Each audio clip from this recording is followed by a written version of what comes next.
मुलांची अटक केली आहे, काय सांगा? कासारवडोली पोलीस स्टेशन येथे अल्पवयीन मुलीचा खुनाचा गुन्हा दाखल होता.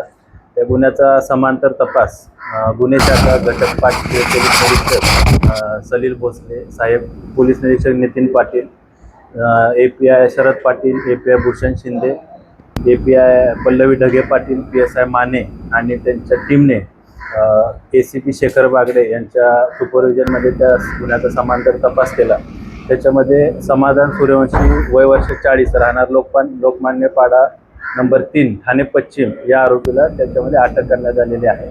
या आरोपीचा मान्य न्यायालयाने 17 जुलैपर्यंत पोलीस कोठडी रिमांड दिलेला आहे. तर काय अडचणी हत्या केली होती?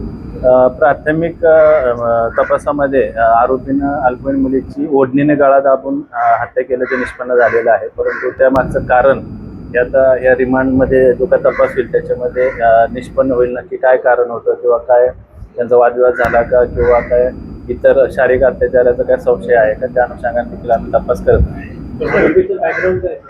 आरोपी हा रिक्षा चालक आहे. मागील एक 12-13 वर्षापासून तो ठाण्यामध्ये रिक्षा चालवण्याचं काम करतो. तर ज्यावेळी ही बॉडी आढळली त्यावेळी आपण अपहरणचा गुन्ह्याच्या हिशोबाने आपण तपास करत होतो. नेमकं ज्यावेळी हा आरोपी आपल्याला भेटलेला आहे तपासामध्ये काय नेमकं तुम्ही सांगितलं असतं? आम्ही सध्या आरोपीला अटक केलेली आहे. मान्य न्यायालयाने त्याची 17 जुलैपर्यंत पोलीस कोठडी दिलेली आहे. पोलीस कोठडीमध्ये अधिक तपास केल्यानंतर त्यानं शारीरिक अत्याचार केला आहे का किंवा त्यांचा काय देवाणघेवाणीचा पैशाचा वाद आहे का किंवा इतर अजून कुठलं काय कारण आहे का ते स्पष्ट होईल तपासात. ही अल्पवयीन मुलगी आहे त्यामुळे त्याचं आपण वेअर अबाउट डिस्क्लोज करत. 4 तारखेला ती ठाणा रेल्वे स्टेशन या ठिकाणाहून निघाली. त्या आरोपीनं तिला त्याच्या रिक्षामध्ये बसवून मानपाडा, भिवंडी त्याचबरोबर मानकोली आणि ठाणा पश्चिममध्ये इतर काही परिसरामध्ये फिरवल्याचं प्राथमिक तपासामध्ये निष्पन्न झालेलं आहे. त्यानंतर त्यानं वाघबीळ गावाच्या जवळ सुनसान जागेमध्ये तिचा गळा आवळून खून केला आणि तिची बॉडी त्या ठिकाणी त्यानं टाकून दिली होती.